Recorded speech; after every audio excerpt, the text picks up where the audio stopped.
For more than 250 years, humanity stayed quiet. The galaxy noticed silence quickly. In a universe filled with constant signals, trade calls, and territorial warnings, Earth became a blank spot. Human colonies sent no messages beyond their borders. No fleets were seen traveling between stars. To most alien civilizations, humanity looked weak, afraid, or already dying. But the silence was not born from fear. Inside the Sol system, humanity was very much alive.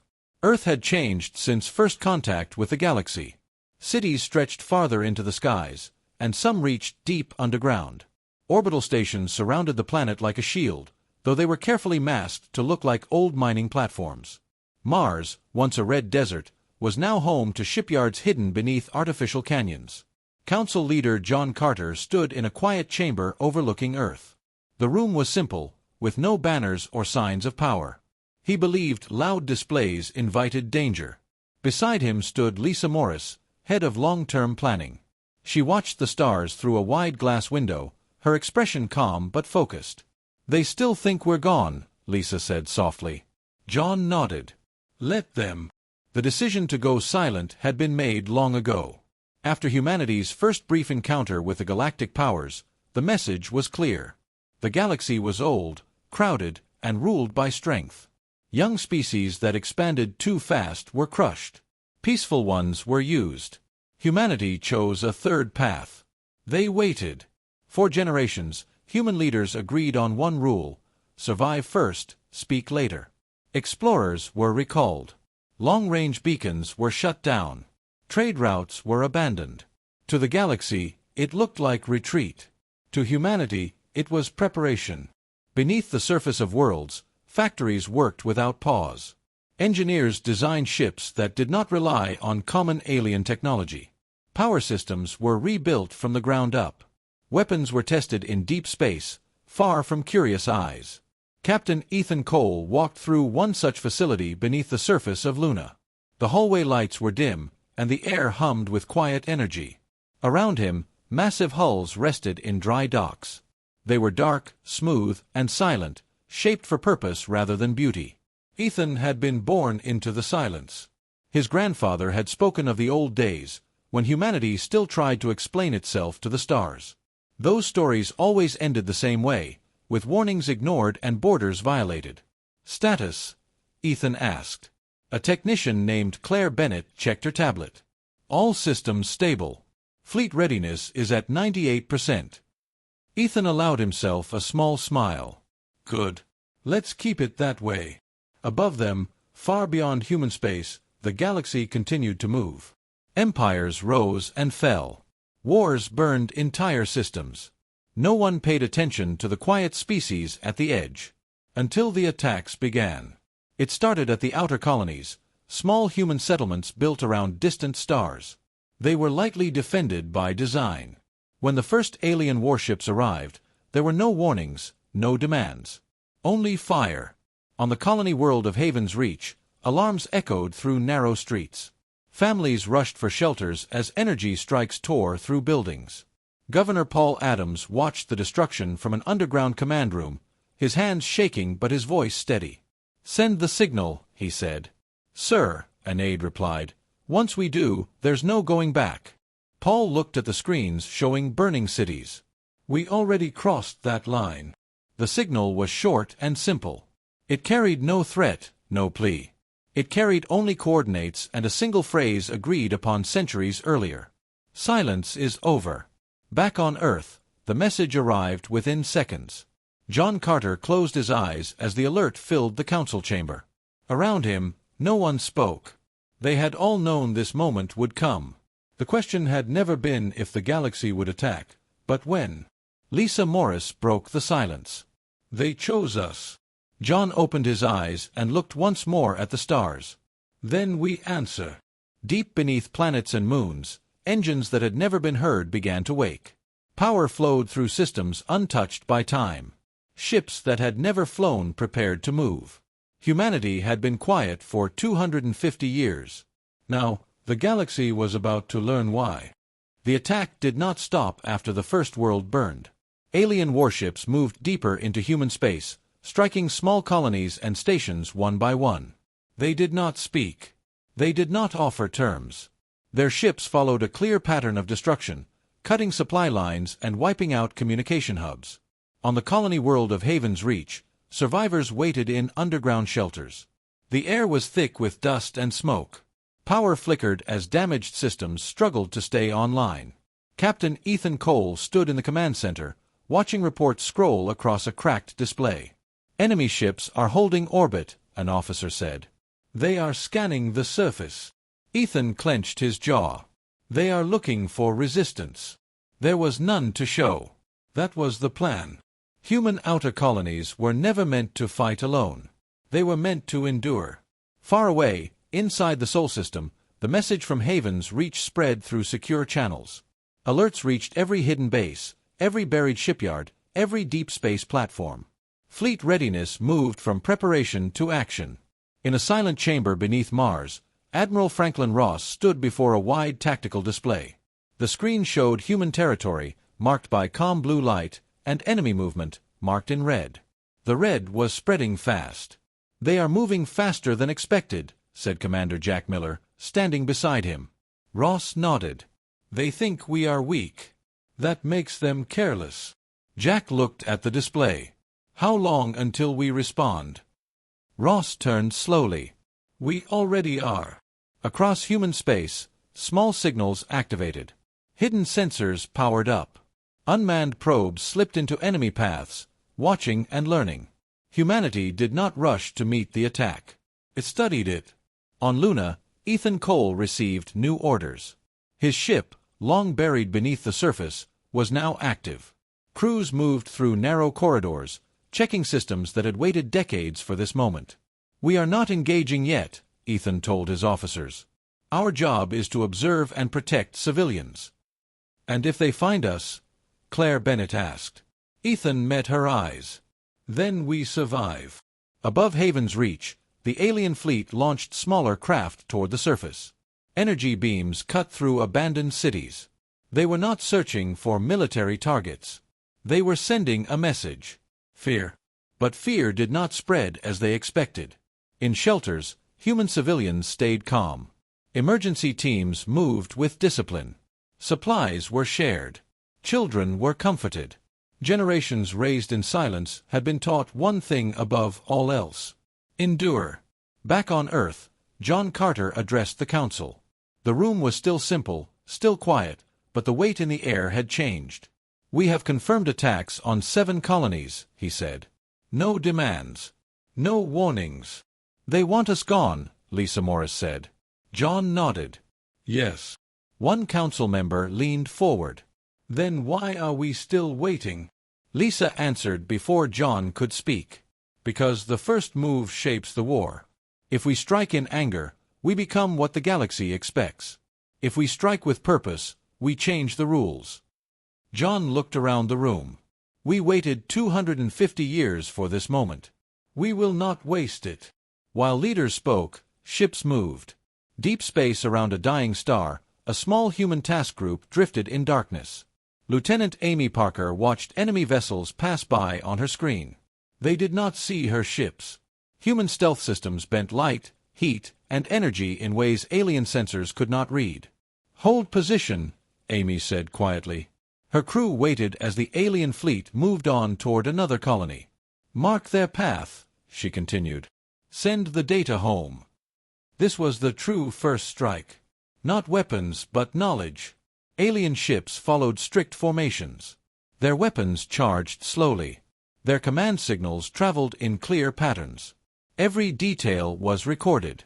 As days passed, more human ships took positions around enemy routes. None were detected. None fired a shot. The alien commanders grew confident. On one damaged colony station, Governor Paul Adams watched enemy ships withdraw after their attack.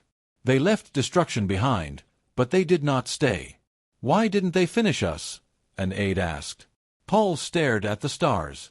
"Because they think they already have."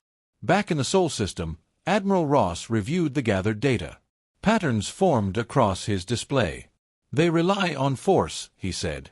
"They do not expect resistance." and they do not expect patience. Jack Miller smiled slightly. That will cost them. Ross straightened. Prepare Phase 2. Orders moved through the fleet. For the first time in centuries, human warships began to move toward open space. The galaxy did not notice yet. But the silence was no longer empty. It was watching. The order moved through human space without sound. Systems that had waited for generations came fully online. Power cores warmed. Navigation arrays aligned. Crews stepped into their roles with calm focus. There were no speeches, no celebrations. This moment had been planned too long for excitement. Beneath the surface of Mars, massive doors opened for the first time in centuries. Rock and dust fell away as hidden shipyards revealed their purpose. Long, dark warships rose slowly, carried by silent gravity lifts. Their hulls showed no markings, no symbols. They did not need them. Captain Ethan Cole stood on the bridge of his ship as it moved upward toward open space. The lights were low. Displays glowed with soft blue lines. Every station was manned. All systems green, Claire Bennett said from engineering. We are ready. Ethan nodded. Hold steady. Wait for full clearance. Above Mars, space opened like a quiet ocean. One by one, human ships slipped free from hiding. They did not gather in large groups. They spread out, following paths planned centuries before. Far from there, Lieutenant Amy Parker received the signal she had been waiting for. Her task group powered up weapons for the first time. Energy flowed through systems that had never been tested in real combat. We move now, Amy said. Same rules as before. No waste. No panic. Her crew answered with calm voices. They trusted the training. They trusted the plan. At the same time, alien fleets continued their advance. They saw no resistance. To them, the attacks were already won. Their commanders began to argue over territory, over who would control what remained of human space. They did not notice the change. On Earth, John Carter stood alone in the council chamber. The stars beyond the glass looked peaceful, unchanged by war. Lisa Morris joined him, holding a small data tablet. The fleet is moving, she said. John did not turn. Any losses? None, Lisa replied. They still don't see us. John let out a slow breath. Good. Humanity's strength was not in size or numbers. It was in control. Every ship had a purpose. Every move served a larger design. In deep space near a destroyed colony, Amy Parker's ships took their first positions. Enemy vessels drifted nearby, damaged but still dangerous. Amy studied their movements. Target their sensors, she ordered. Low power only. Human weapons fired in tight, focused bursts. Alien ships shuddered as systems failed. No explosions. No warning. They are blind, an officer said. Then we leave, Amy replied. Her ships vanished back into darkness. Confusion spread through the alien fleet. Reports came in of system failures, lost signals, and drifting ships. Commanders blamed poor maintenance, solar storms, or crew error. No one considered the impossible. Near Haven's Reach, Ethan Cole's ship arrived quietly. He watched the damaged world below, its surface scarred and dark. Launch support teams, he said. Keep us hidden. Small craft moved toward the planet, carrying supplies, medical aid, and engineers. Human civilians did not see warships in the sky. They only saw help arriving. On the ground, Governor Paul Adams watched as power returned to sections of the city. They're here, he whispered. An aide looked confused. Who? Paul smiled faintly. Our people. As hours passed, more alien ships lost function. Some drifted into empty space. Others collided while trying to regroup. Panic began to spread among crews. Back in their command centers, alien leaders demanded answers. Scans showed nothing. Long-range sensors returned only silence. That silence now carried weight. Admiral Franklin Ross reviewed the results from across human space. Damage to the enemy was spreading, but still controlled. They are reacting, Jack Miller said. Poorly. Ross nodded. Good. Confusion weakens them more than fear. When do we reveal ourselves? Jack asked. Ross folded his hands behind his back. Not yet.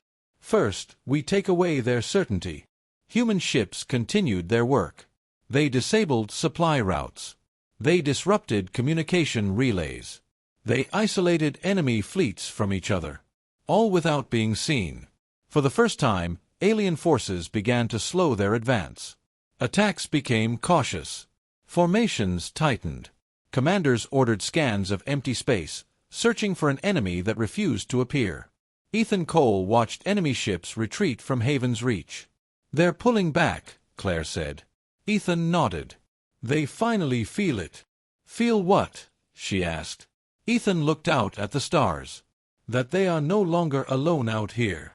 Across the galaxy, rumors began to spread. Stories of invisible attacks, of systems failing without cause, of a quiet force moving through the dark. Humanity did not speak. They did not need to. Their fleet was awake. And the galaxy was starting to listen. The alien fleets began to feel trapped. Their ships still filled the stars, but movement became slow and careful. Supply convoys failed to arrive. Command signals arrived late or not at all. Captains argued over orders that no longer made sense. Human ships watched from the dark. Lieutenant Amy Parker guided her task group along the edge of an enemy formation. The alien vessels flew in tight clusters now, weapons charged, sensors wide open. It did not help them. Mark the lead ship, Amy said. Then the relay behind it. Quiet pulses left the human ships. Systems failed in sequence. The lead ship drifted. The relay went dark. The formation broke as captains tried to regain control. Pull back, Amy said. Her ships vanished again. Confusion grew. On the ground of Haven's Reach, life slowly returned. Lights came back on in shelters. Water systems stabilized.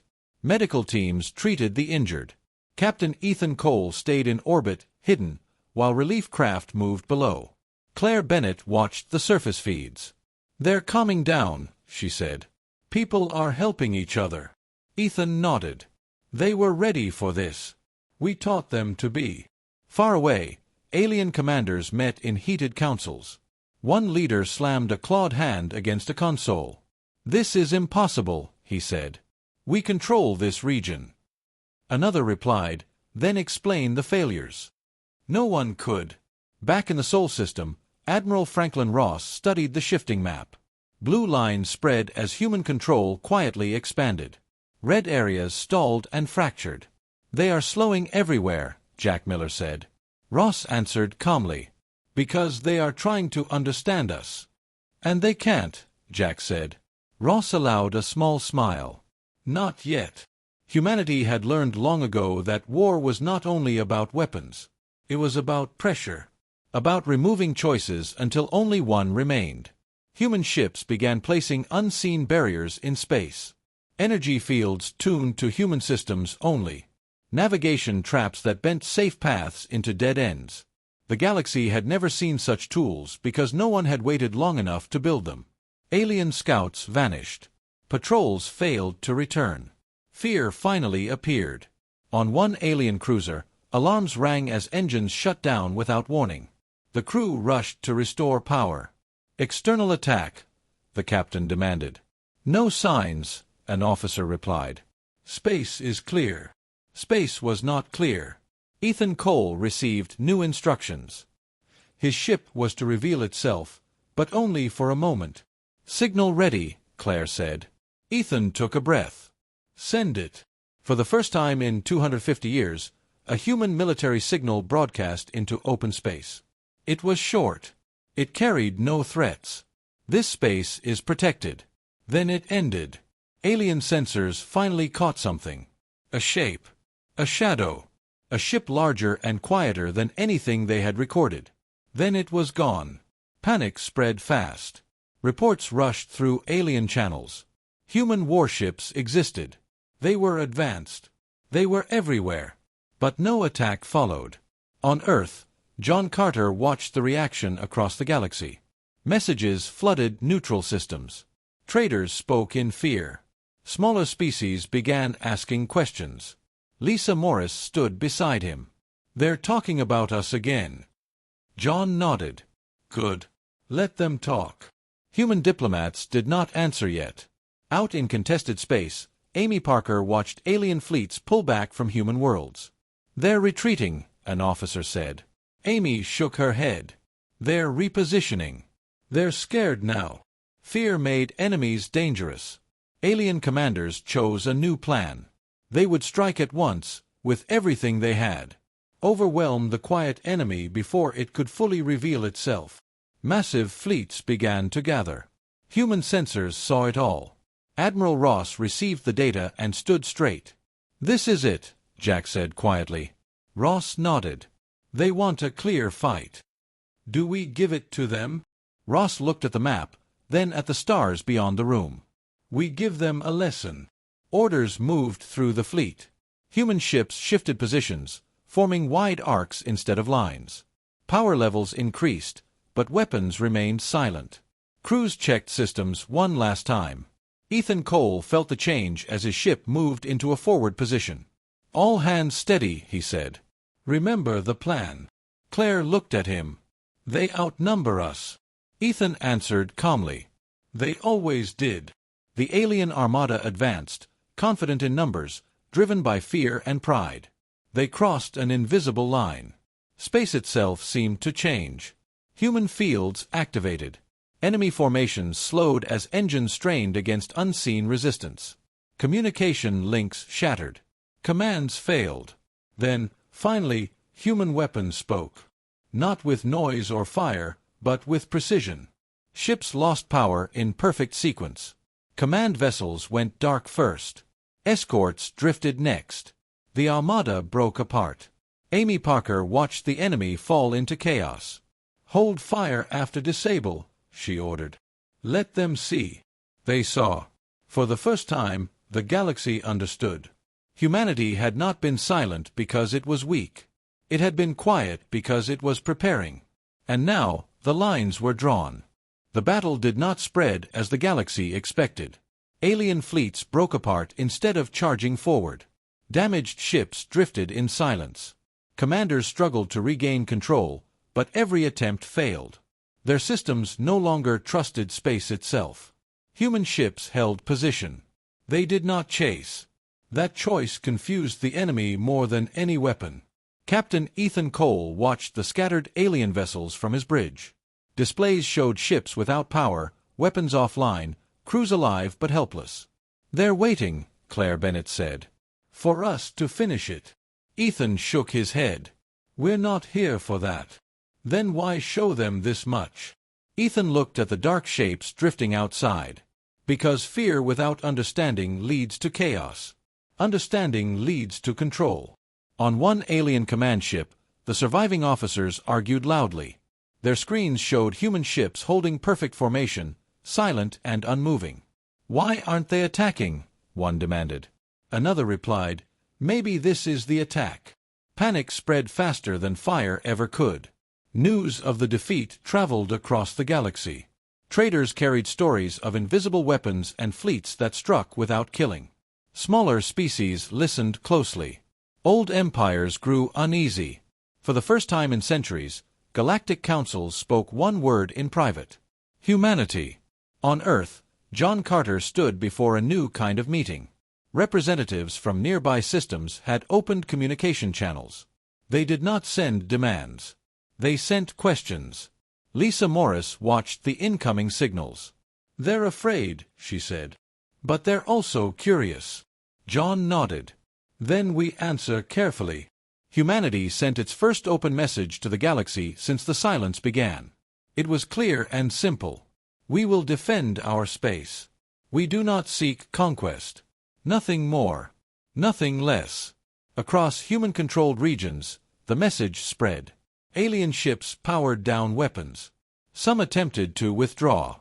Others held position, unsure what to do. Admiral Franklin Ross reviewed reports from every front. Losses were low.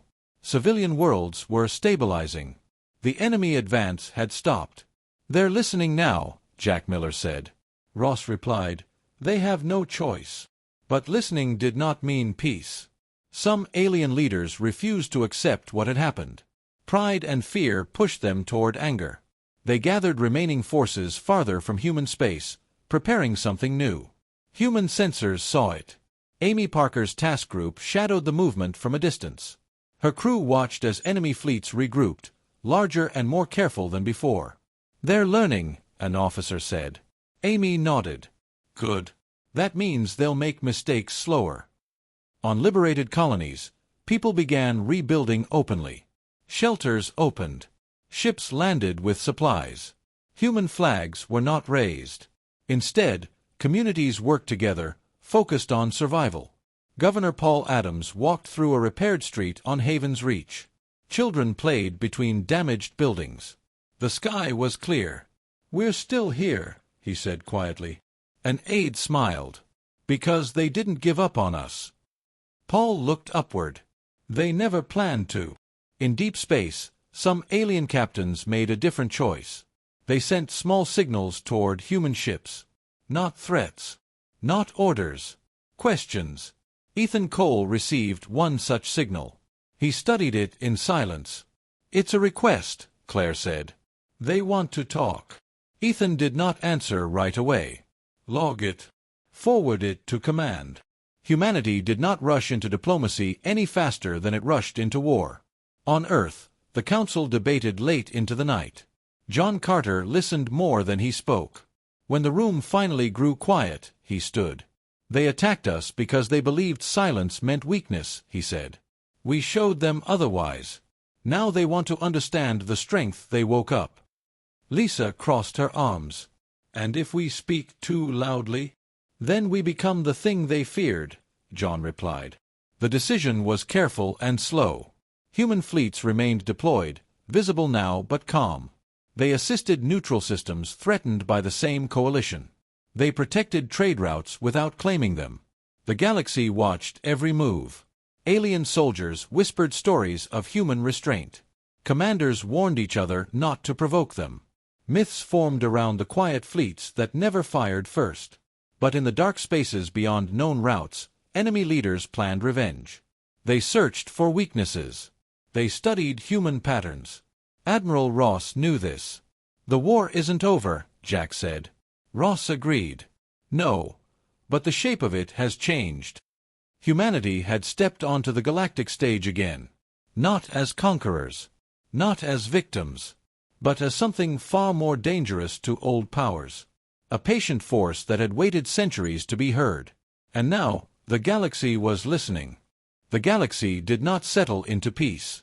Silence returned, but it felt different now. It was tense, filled with watching eyes and waiting minds. Trade lanes reopened slowly. Fleets stayed on alert. Every power wondered what humanity would do next. Humanity wondered what the galaxy would do. Far from Earth, in a neutral system near a blue giant star, trouble began again. Alien warships from the same coalition gathered in secret. They chose a system with mixed populations, human and non-human alike. They believed this would limit the human response. They were wrong. Amy Parker's task group detected the movement first. Her ships floated far from the system, sensors spread wide. "They're forming up," an officer said. "Heavy weapons online." Amy studied the data. "They want a reaction. Something public." "Do we stop them?" Amy paused. "We protect the civilians. Nothing more." Orders moved fast. Human ships entered the system openly this time. No stealth. No hiding. They took wide positions between the alien fleet and the inhabited worlds. Their weapons stayed powered but silent. Alien commanders hesitated. On one cruiser, a captain stared at the human ships on his display. "They're blocking us." Another officer hissed, "They won't fire first." That belief spread through the fleet. On the surface below, mixed communities watched the sky with fear. Rumors moved faster than truth. Some believed humans would abandon them. Others believed the humans would burn the system to save themselves. Captain Ethan Cole arrived hours later with support ships. He watched the standoff from a distance. "Any movement?" he asked. Claire Bennett shook her head. "They're waiting. Testing us." Ethan nodded. Then we pass the test. Alien ships pushed forward slowly. Their weapons charged higher, energy levels rising like a threat spoken without words. Amy Parker felt the pressure across her bridge.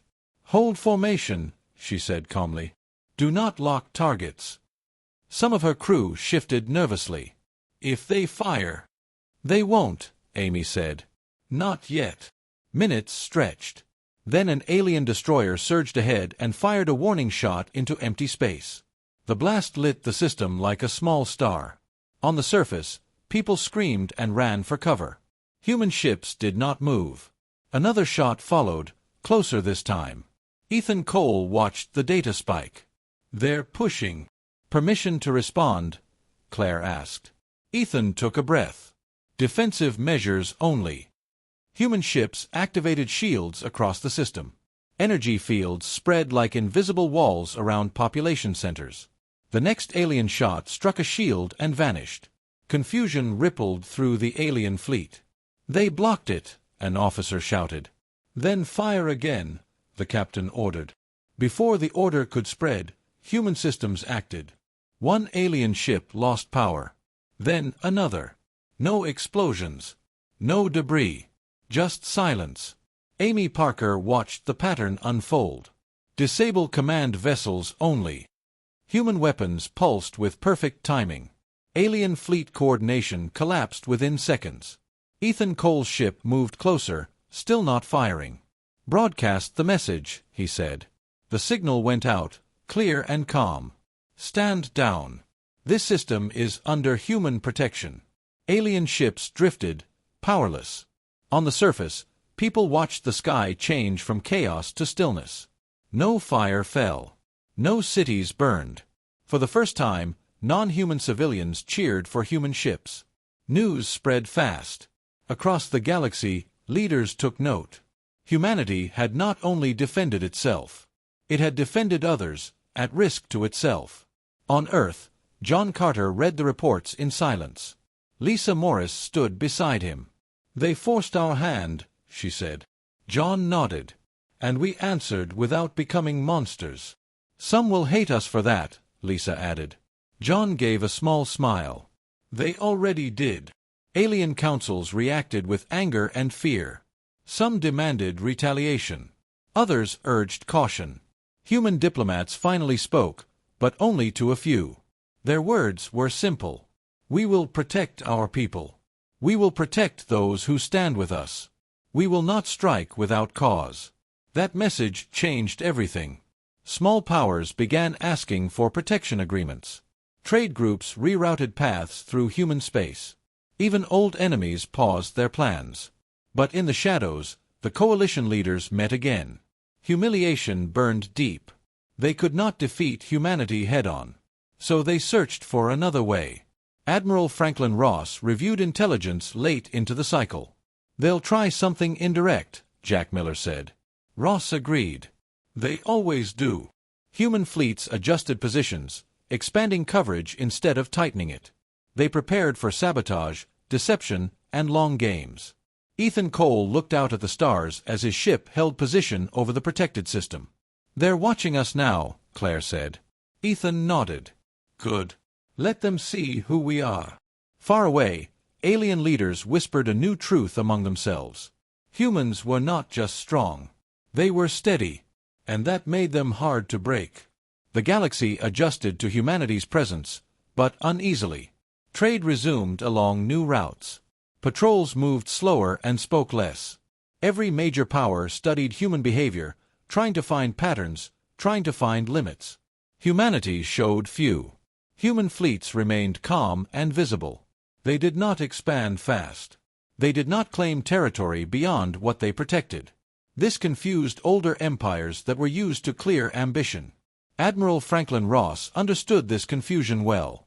He reviewed reports from across human space while standing in a quiet command room. "They don't know what to expect," Jack Miller said. Ross nodded. "That makes them nervous.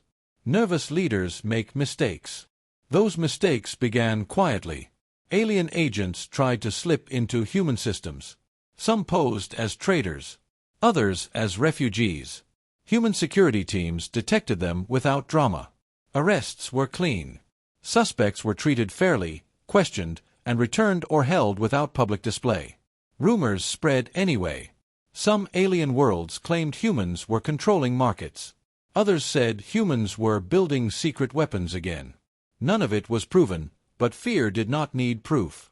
On one border station, Captain Ethan Cole met with representatives from a neutral species. They arrived tense, expecting threats. Ethan offered them water and listened. "You think we will dominate you," he said calmly. "We don't want that responsibility." The representatives exchanged looks. "Then why are you here?" one asked. "Because when someone attacks civilians," Ethan replied, "someone has to stand in the way." That answer spread further than any broadcast. On Earth, John Carter watched public opinion across nearby systems shift slowly. Distrust remained, but open fear softened. "They're starting to understand us," Lisa Morris said. John shook his head. "They're starting to see us. Understanding will take longer." In the dark regions beyond known space, the coalition leaders grew impatient. Their direct attacks had failed. Intimidation had failed. Now they turned to pressure. Trade embargoes formed. Information networks spread quiet lies. Smaller systems were warned not to rely on human protection. Humanity responded by doing nothing loud. Supply ships still arrived on time. Protection fleets still held position. No angry speeches followed. This calm response frustrated the coalition more than resistance ever had. Amy Parker observed the effects firsthand. Her task group escorted convoys through contested routes. Alien patrols watched but did not interfere. "They're waiting for us to react," an officer said. Amy nodded. "They want proof we're just like them. And if we never give it..." Amy looked ahead. "Then they'll have to change." On Haven's Reach, rebuilding continued. Structures rose stronger than before. Mixed species worked side by side. Human engineers shared tools without demanding loyalty. Governor Paul Adams noticed visiting alien merchants staying longer than planned. "They feel safe here," an aide said. Paul smiled. "That might be the most dangerous thing we've done." Elsewhere, an alien convoy violated protected space by accident or choice. Human ships intercepted quickly. "State your purpose," the human captain transmitted. There was no reply. Human ships disabled engines and held position. The convoy was escorted back without damage. News of the incident spread. Some called it mercy. Others called it control. Admiral Ross reviewed the reaction carefully. "They're testing stories now," he said. "Not weapons." Jack frowned. "Stories can start wars." Ross agreed. "That's why we answer with actions." Humanity increased aid missions. Medical ships appeared in systems hit by famine and disease, even when no alliance existed. They left without demands. This created division among alien leaders. "They are buying loyalty," some argued. Others answered, "Or they believe what they say." On a distant station, Ethan Cole overheard two alien traders speaking quietly. "Humans scare me," one said. "Why?" the other asked. "Because they could rule us," the first replied. "And they choose not to." That fear reached coalition leadership quickly. They could not defeat humanity. They could not provoke humanity. And now, they could not predict humanity. A final meeting was called among coalition leaders. Voices were raised. Plans were argued. "We must strike their heart," one leader said. "And fail again," another replied. Silence followed. On Earth, human sensors picked up subtle changes. Long-range scans showed movement far from normal routes. Lisa Morris reviewed the data. "They're planning something large," she said. John Carter nodded slowly. "Not loud. Not fast. A long move," Lisa said. John looked at the stars. "Then they finally understand us." Orders went out quietly. Human fleets repositioned without drawing attention. Defenses strengthened around key systems. Information channels tightened. Ethan Cole received the update and felt the shift in tone. "They're coming again," Claire said. Ethan nodded. "Yes. But this time, they'll try to hurt what we care about." He looked at the protected worlds below. "Good," he added softly. "Now they've shown us where to stand." Far away, coalition leaders prepared their final plan. They believed patience was weakness. They were about to learn the difference. The coalition believed time was on their side. They gathered fleets in distant systems, planning to strike human outposts before the fleet could react. They assumed humanity would retreat or negotiate. They were wrong. Amy Parker's task group detected movement far in advance. Her ships floated silently among the stars, sensors wide open.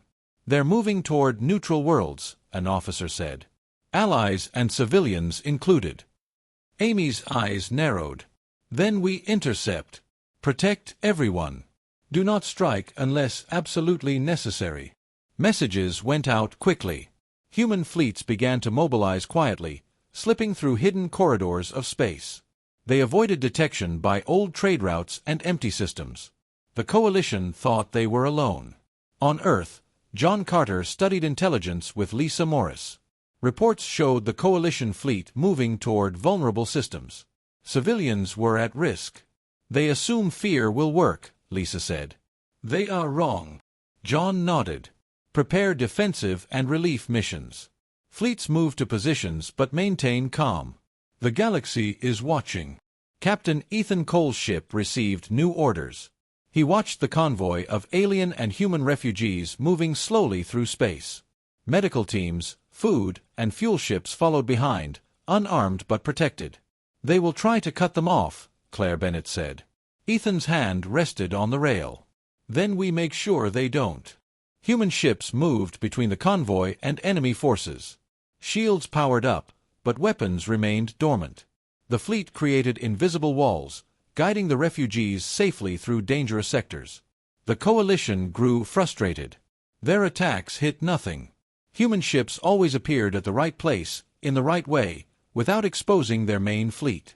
On one alien cruiser, a commander shouted orders. "Strike now! They will tire." "We cannot find them," another officer replied.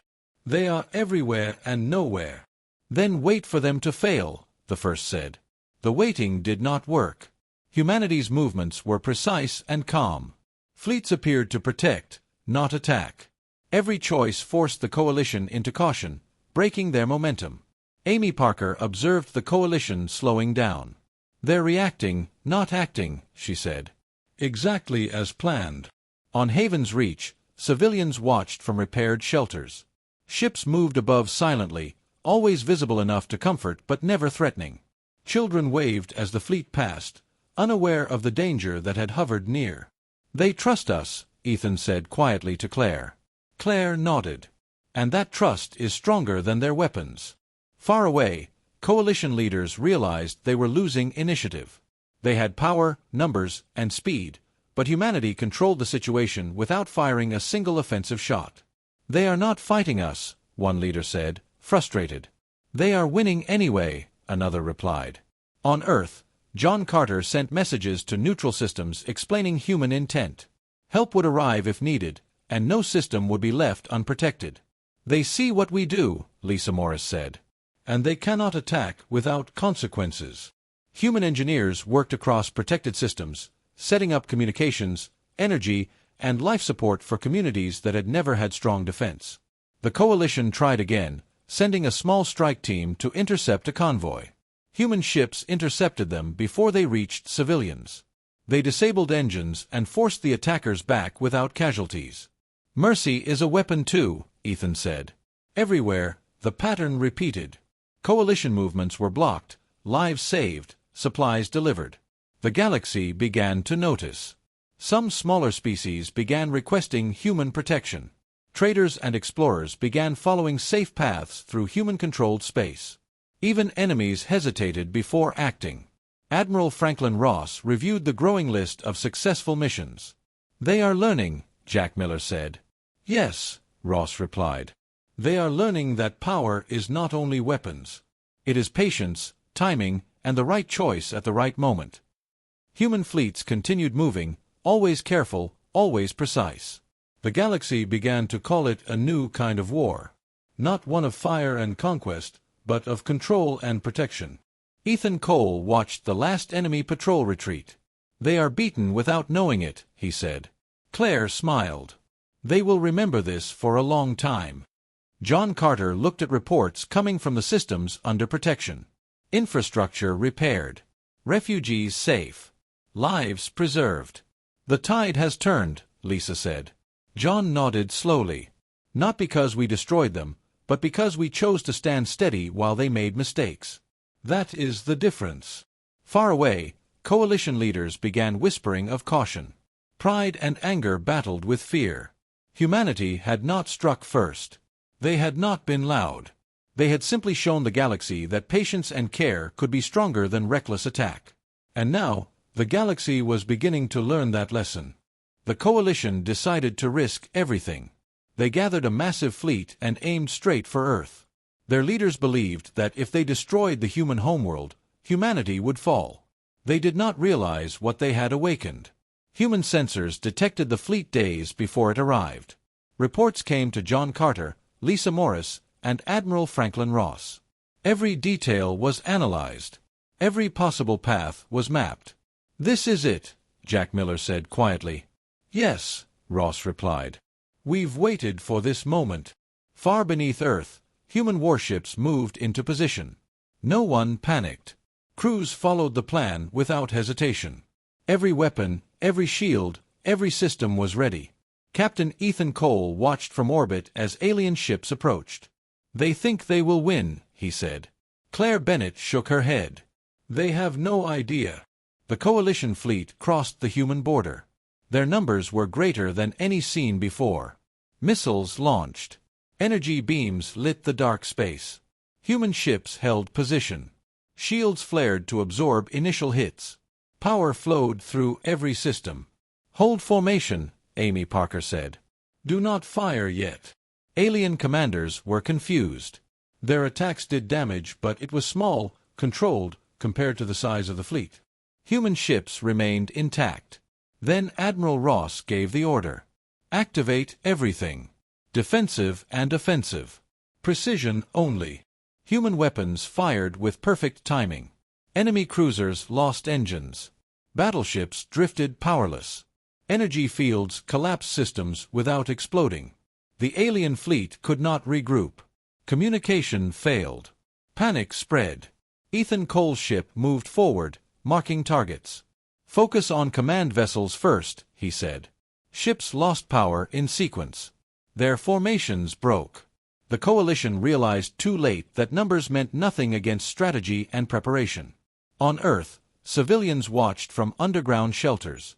Alarms and flashes lit the sky, but nothing hit the cities. Medical teams and engineers moved freely, repairing minor damage. Paul Adams on Haven's Reach received the news. People were safe. The homeworld was protected. The coalition attempted desperate strikes, but human ships anticipated every move. Every attack failed or was redirected without harm to human worlds. "They cannot win," Claire Bennett said softly. Ethan nodded. "They only realize now how strong we are." Human fleets began slowly pushing the alien forces back. Not in anger, not in destruction, but in careful, precise actions that forced retreat. Alien commanders shouted orders. They tried to regroup, to launch a final strike. Human ships disabled engines before weapons could fire. Command signals were blocked. The coalition was trapped by its own overconfidence. Amy Parker observed the retreat. "They are learning too late," she said. Ross coordinated the fleet from Central Command. "Keep civilians safe. No unnecessary fire. Let them understand their failure."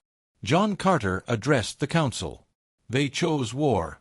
We showed them control, precision, and patience. Now the galaxy sees humanity for what we are." The alien fleet finally withdrew, battered, powerless, and humiliated. They left behind small outposts, abandoned weapons, and damaged ships drifting silently. Humanity had not sought total destruction. Only protection, only demonstration. On Earth, people celebrated quietly. Not with loud cheers, but with relief. Families reunited. Cities repaired. Fleets returned to orbit, calm and organized. News spread across the galaxy. Reports of human restraint, strength, and careful planning reached neutral systems. Some species began requesting protection or alliances. Others watched in fear, realizing that humanity's silence had been a lie, and its patience a warning. Admiral Ross allowed himself a small smile. The war is over for now. Jack Miller nodded. And the galaxy has changed. Ethan Cole looked out at the stars. They attacked our home. We defended it. Without destroying more than necessary. That is what makes us human. Claire Bennett touched his arm. And that is what makes us strong. On Earth, John Carter addressed the Council again. We will rebuild, protect, and continue to grow. The galaxy has learned that humanity cannot be ignored. Our silence was not weakness, and our action is not cruelty. It is strategy, patience, and unity. The coalition would recover, yes. They would plan again. But they would never underestimate humanity again. Humanity had remained quiet for 250 years. Now, when they answered, the galaxy understood the cost of underestimating them. The galaxy was quiet again, but the quiet felt different now. Human fleets returned to their stations, but their presence was known. Systems once ignored now watched with respect. Trade routes reopened with caution. Smaller species sent messengers to human space to understand, to learn, to request aid. On Earth, John Carter stood on a balcony overlooking the rebuilt city. The sky was clear, filled with orbiting stations and the soft glow of distant stars. Lisa Morris joined him. The galaxy is changing, she said. John nodded. They've learned something important. That silence is not weakness, and patience is not fear. Far in orbit, Captain Ethan Cole checked his ship. His crew moved calmly through the corridors, performing routine tasks. They had seen battle, but they had also seen restraint. Humanity had protected more than it had destroyed. The fleet has performed perfectly, Claire Bennett said beside him. Ethan smiled faintly. They always do.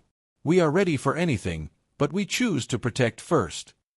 Across protected systems, human engineers and diplomats worked with local populations. Supplies, energy, and knowledge were shared. No conquest, only support. Alien species watched in awe as humanity rebuilt what was attacked and strengthened what was fragile. In neutral space, rumors spread. Stories of the quiet species who waited centuries, and then answered with power and precision. Myths began to form. Some feared humanity. Others respected it. All were aware. On Haven's Reach, Governor Paul Adams watched children play in streets that had once been rubble. Mixed species shared work and laughter. Humans had shown that strength could be gentle, and patience could be a weapon. They won't forget this, an aide said. Paul nodded. No. And neither should we. This is just the beginning. Admiral Franklin Ross coordinated fleet movements, ensuring key systems remained defended. He spoke with Jack Miller, reviewing intelligence. They will recover, Jack said. The coalition, I mean. Ross agreed. Yes. But they will remember who they are dealing with. Humanity does not forget, and it does not act recklessly. Across the galaxy, alien leaders adjusted policies. Diplomacy replaced rash attacks. Traders spoke carefully. Neutral species sought human protection or advice. Amy Parker's task group patrolled space, quietly ensuring safety along key trade routes. Sensors detected unusual movements, but human ships responded calmly, stopping conflicts before they grew. Our presence is enough, Amy said to her crew. We do not need to fight to be effective. Ethan Cole nodded as he watched a convoy safely through space. We protect, we watch, we wait. Strength without action is still strength. On Earth, John Carter addressed the Council. We will continue to grow quietly. We will defend, we will teach, we will prepare. The galaxy now knows that humanity cannot be underestimated. We are patient, and we are steady. We are human. Lisa Morris added, and patience has changed everything. The galaxy will think twice before acting without thought. Far away, the coalition recovered slowly. Fleets rebuilt, leaders reconsidered strategy. They had learned the cost of attacking humanity without understanding. It was a lesson marked by failure and respect. Humanity did not seek revenge. It did not pursue conquest. It had waited, it had prepared, and it had answered. Now it moved forward, stronger and wiser. Ethan Cole looked out at the stars one last time. "We have shown them who we are," he said. Claire Bennett smiled. "And they will remember." John Carter walked among the people of Earth, watching life continue. Children laughed, engineers repaired, ships launched and returned. Humanity had remained quiet for centuries, and now it had spoken in a way that could never be ignored. The galaxy had learned that patience, preparation, and protection could outweigh sheer force. Humanity had remained quiet for 250 years. Now it had answered, and the galaxy would never forget.